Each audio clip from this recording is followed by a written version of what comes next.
Everyone, আসসালামু আলাইকুম।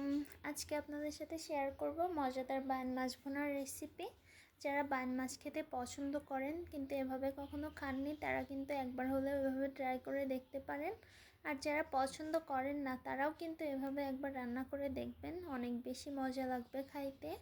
তো এখানে আমি বান মাছ নিয়ে নিয়েছি। দেখুন, বড় বড় সাইজের মাছগুলো ছোট ছোট করে কেটে নেব, তাহলে মাছের ভিতরে মশলাগুলো ভালোভাবে ঢুকে যাবে। এখন এর ভিতরে আমি লবণ আর হলুদ দিয়ে মাছগুলো ভালোভাবে ম্যারিনেট করে রেখে দিব 15 মিনিটের জন্য, তাহলে মাছের ভিতরে লবণটা ভালোভাবে ঢুকে যাবে। তো 15 মিনিট পরে কড়াইয়ে আমি বেশি করে তেল দিয়ে দিচ্ছি। এখন এর ভিতরে আমি 2 টুকরা দারচিনি দিয়ে দিয়েছি। বাসায় এলাচ ছিল না, তাই এলাচ দেওয়া হয় নাই। আর 1 কাপ মতো পেঁয়াজ কুচি দিয়ে দিয়েছি।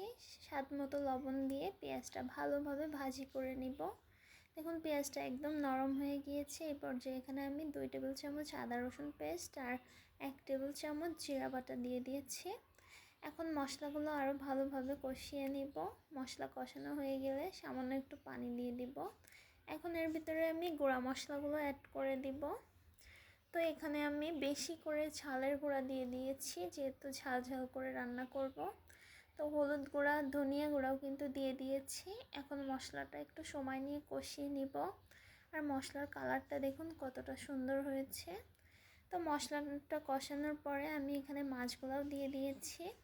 এখন সামান্য একটু নারকেলের দুধ দিয়ে মাছটাও ভালোভাবে কষিয়ে নিব।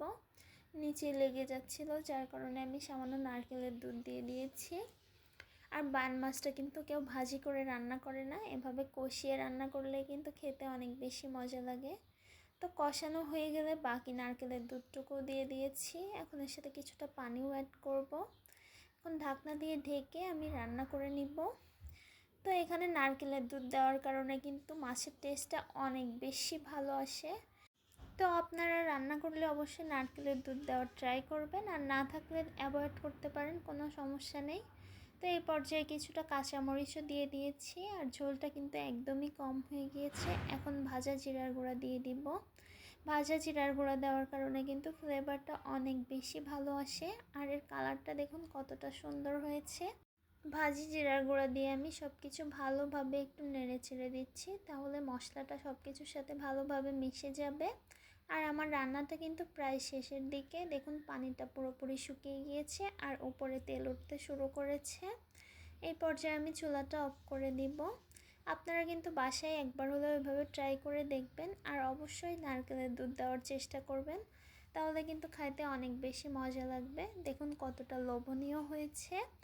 তো আপনারা কিন্তু অবশ্যই একবার হলেও ট্রাই করবেন।